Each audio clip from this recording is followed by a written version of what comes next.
everyone, welcome to another session of PSST Online. I'm Attorney Lane Lumanog from the National Privacy Commission, here to talk to you about ways you can protect yourself in your online classroom. Before we begin, I'd like to remind you why it is a must to protect your own information. You see, your information as a student or anything that is related to your education is considered as sensitive personal information under the Data Privacy Act of 2012. Why is it sensitive? It is sensitive because the violation or the misuse of this information can lead to your discrimination, a loss of your privacy rights, and your freedom as an individual. So that is why the law gives greater protection to your sensitive personal information. Now, while schools are required to come up with measures to secure and protect your personal information that they have in their systems and in their record, it doesn't mean that you should just stand by and watch. You can take the initiative to protect your own data by these 5 ways. Number 1, be familiar with your own school's online learning guidelines if there are any.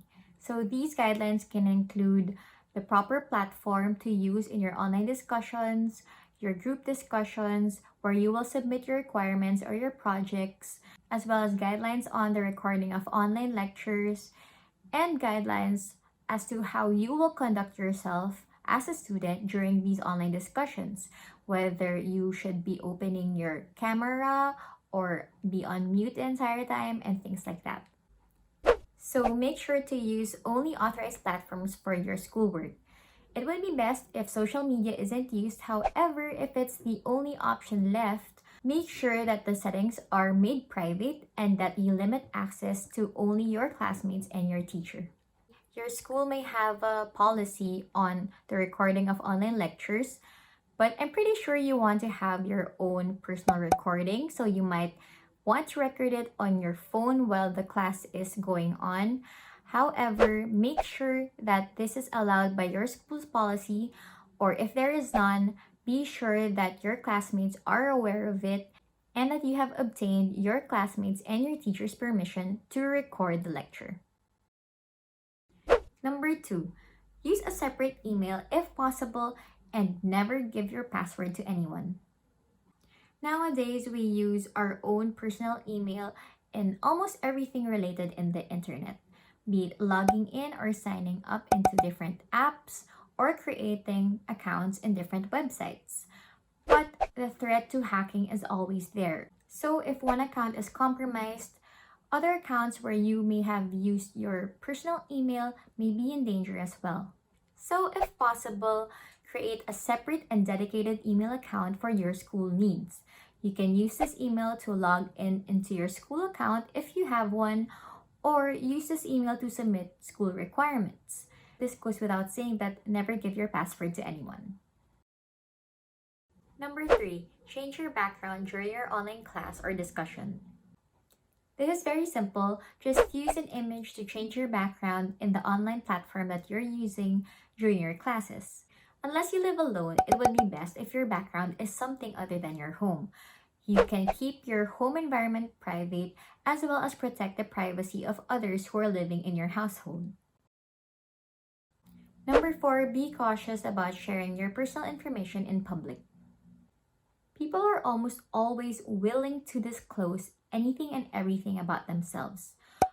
Who they're with, where they are, what they ate, even pics of their passport to show where they went. Pics or it didn't happen, right? But in data privacy, this is very wrong. If you post this information in public, you never know who can access that data, get a hold of it, and do whatever they want with it. It can lead to your identity being compromised. So don't forget that your classroom is also a public space. Only share information that is required and to only those authorized to get them. And now we go to the final one, number 5, respect other people's privacy. As the golden rule says, do unto others as you would like to do to you. If you want other people to respect your privacy, respect the privacy of others as well. Don't share or post in your personal social media accounts Screen caps of your lectures or discussions with your classmates or your teachers in them without their consent.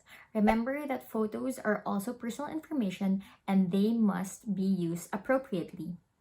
But if you must post because pics or didn't happen, make sure to blur or put stickers on their faces and their names. This keeps their identity protected and their privacy respected. I'm sure you will appreciate if your classmates and even your teacher did the same thing. So that's it. Thank you for your attention and for listening. I hope you learned a thing or two in this quick lecture.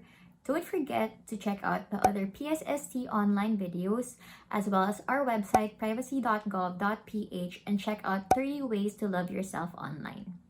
Again, this is Attorney Lane Lumanog helping you to protect your own data privacy. Thank you and bye!